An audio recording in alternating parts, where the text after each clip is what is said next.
50,000 అండి. మాగాని మూర్తి 30,000. మన సత్తిపండు లచ్చండి, కానీ తగ్గింది. కౌలు లెక్కండి. చా నేను ఆకు ఒక్క అనుకున్నానులే. అంటే అది ఈసారి పంట కొంచెం తగ్గిందండి. ఏంట్రా కరువా, పురుగా, తెగులా? కరువు రాకపోయినా పురుగు తినేసి పంట తేలిపోయిందండి. రేయ్, మాట అంటే కమిట్ అయి ఉండాలి, వ్యవసాయం అంటే కమిట్మెంట్ ఉండాలిరా. అయ్యి బాబోయ్, ఫుల్ కమిట్మెంట్ తోనే చేస్తానండి. నేను చెప్పింది ఆ కమిట్మెంట్ కాదురా, ఈ కమిట్మెంట్.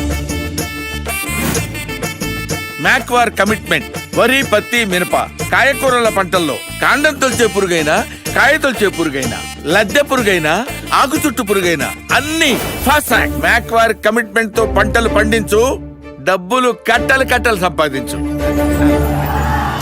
వ్యవసాయం ఇక్కడ కష్టం ఒకటే చాలదు, కమిట్మెంట్ కూడా కావాలి. కమిట్మెంట్ అంటే మ్యాక్వార్ కమిట్మెంట్. మ్యాక్ అంటే మన అందరి కంపెనీ.